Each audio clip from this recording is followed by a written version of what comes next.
Hey cats, EDDBUD here. I'm 2 weeks out from the Manchester Half Marathon in October. One of the last longer runs for me today, testing out the ON CLOUDBOOM ECHO 3 over some extended miles. How did it get on? Let's find out.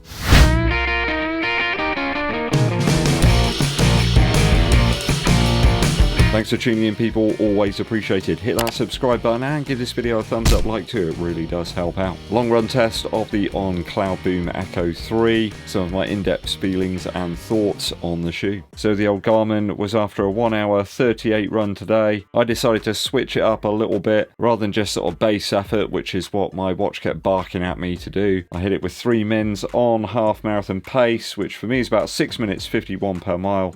Then 3 minutes easy pace, and then over and over, rinse and repeat times 13. I only had about 1 hour 30 to spend today, so I had to fit my workout into that, but wanted to balance out some of that sort of base level effort too. So I think that run pretty much did that. 12 miles or 19.3 kilometers today, an average pace of 7 minutes 36 per mile. That's about 4:43 per kilometer. Reasonably flat terrain today. I did like a 2-lap route that I would typically take, just switching things up a bit, keep it exciting, I suppose. Aside from the first 2 reps, I hit the mark on almost all of the others, trying to dial in that half marathon effort without looking at the watch too much. I was trying to work by effort rather than the numbers. It can get quite distracting when you keep looking at your watch and stuff, and I was getting it pretty much spot on a little later in that run. There's already too many distractions when you get to a race event. You know, you've got people shouting, there's a band or something, banners and noises and stuff. So I think if you can get the effort just right, you know, without looking at anything at all, then you're spot on. Really pleased with the short and sharp increases in effort, which just helped me to get used to that pace, which can be harder to do, I guess. If you're doing longer reps, you start to get fatigued and you lose your grip on just how hard you're supposed to be running there. Wanted to try and keep the form good as well today, so some shorter sort of repeats of that half marathon pace. Odd conditions out there which did affect the shoes in question a little bit, but I'll talk about that later. It was about 18 degrees C out there, which is unseasonably warm really and humid for this time of year. It didn't look that great out there. It was really dull. You didn't need like shades or anything like that today, but it's the only training session where I've had to actually switch my running vest halfway through. I knew it was going to be pretty warm and moist out there, but it was wild. Completely saturated at one point. So how did the shoes hold up on this more extended run today? Upperwise, I paired these up with some Adidas low-cut cushioned ankle socks. Provided a pretty good fit there, I think, for the CLOUDBOOM ECHO 3. This one's really light in terms of the upper. I find it very fitting. I do believe, though, this is a shoe that's primarily sort of better for those with a narrow or sort of normal width foot. The sizing's quite interesting on this one too. I think some people will want to go true to size to get that more sort of race fit. Others might want to go up a half size if they want that a little bit more room. It's more that sort of toe box area really. I don't think it will get much more height, but you might get a little bit more width if you go up a half size. I got a good lockdown. I do like the laces in these. They've got that sort of silicone section inbuilt into them. I'll lace them up and just forgot about it until the end of the run. No adjustments or anything required. I really do like the upper here. It's one of the best bits of the shoe. The midsole of this shoe is no doubt one area that people without the shoe will be interested in. I have to say it is quite a narrow base. I don't think it's going to be for everybody. If you've got a narrow to sort of standard foot, you should be fine, but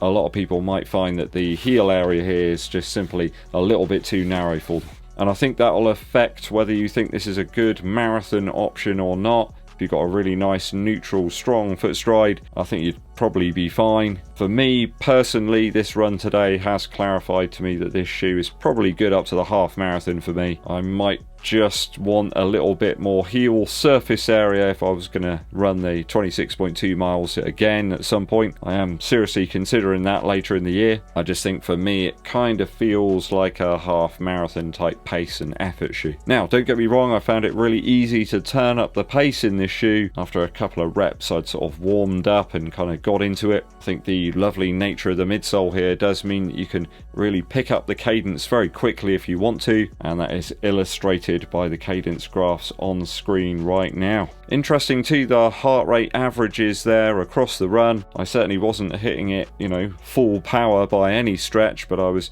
easily getting to that sort of half marathon pace and speed. It's certainly a good sign that fitness is going in the right direction, and the Garmin watch certainly suggests that too. It's given me a sub 1 hour 28 prediction now for the event in 2 weeks time. Now the midsole material here is certainly that little bit firmer than perhaps some people are used to. When people think super shoes, they think super squash. We got something slightly denser here than the Vaporfly 3 or the Adios Pro 3. The foam feels a little bit closer, I guess, to something like the Endorphin Pro 1 or 2 rather than those sort of Nike or Adidas shoes. It's just a bit more sort of response and kind of resilience here. I think a lot of people will like the responsive nature of this one if they do test it out. It does have something that quite a number of other super shoes don't have right now or that are on the market. It's quite a low to the ground sports car kind of feel. If you don't care much for the additional width that you get in the footbed on a lot of the super shoes, this could be right up your alley. They just seem to have concentrated the foam directly underfoot where it's required. I did wonder while I was running today what this shoe would perhaps be like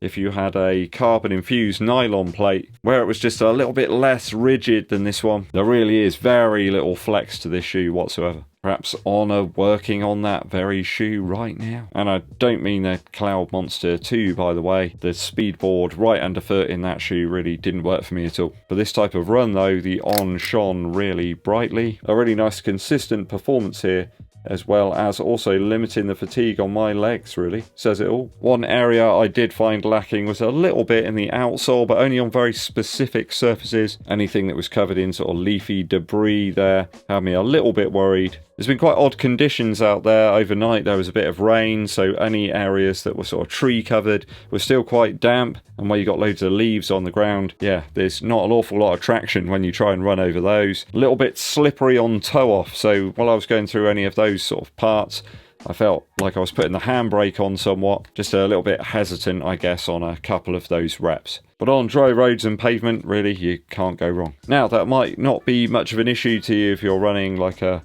city, half or full marathon, but in the UK here, many of my routes and a lot of races in fact use varied and mixed terrain, and as such surfaces like that really aren't in tune with the On's outsole. There's certainly some rubber wear here in the heel. Now On a straight up about this, it's quite a malleable sort of rubber. It's not like they're trying to hide it or anything. You've got the barest of bare minimum that you require, so I'm not really surprised to see that. I would assume they'll look to carve out some more of the midsole here to try and make the shoe even lighter in the future. Maybe they'll tinker with the rubber formulations and the placement a little bit if we get a fourth version of the Echo. On turns and bends though, I did find that the rubber here actually gave you some pretty decent traction, though I do feel the shoe really does sort of push you towards that mid to forefoot area. Just feels a little bit more assured here. Like I said, On are being quite upfront about the durability of this shoe, and I think quite a lot of other manufacturers probably would say the same thing about their super shoes too. There's quite a number that I've taken to like 100 miles. Do they still feel the same as they did when I take them out of the box? Well, probably not. There's a few that have actually got better as I've used them. Maybe some of the Adidas models. Is this shoe even the same as it was when I took it out of the box? Maybe. I'm not sure. It feels like it flexes a little bit more now, and perhaps it's a little bit more forgiving. So good positive run today. Very few dislikes really about the shoe aside from a little bit of handbraking. Another 40-mile week leading up to the penultimate week of training for Manchester. I bet with my luck there'll probably be a heat wave when I get up there rather than the standard Old Trafford rain. People are always talking about that. I'll be sure to pack a cagoule. If you're running Manchester half, let me know down in the comments. It would be great to see you. Also, let me know your thoughts and opinions on the On CLOUDBOOM ECHO 3. Very quick musical interlude for you. As a young chap, I was sort of like 11 years old, I think, when this came out. Be Good to Me by Beats International, still one of my favourite tracks. You listen to it now and it just holds up completely. It's like over 30 years later and it still sounds really, really good. Production's great, beats are really solid, there's really nice sort of warm sound to everything. Pulls in so many different influences too from loads of different genres of music. It's like an iconic intro as well with that sample at the very top, and once the beats and the bass kind of drop in and they lock together. It's just a classic track. Wonderful two-tone sort of piano going throughout. I love the echo sections as well of all the sound effects. They've got that sort of dub feeling, really down to a T. Dub Be Good To Me by Beats International. Thanks for tuning in, people. Hope you enjoyed today's episode. Hit that subscribe button and give this video a thumbs up like. My name's EDDBUD and I'll be seeing you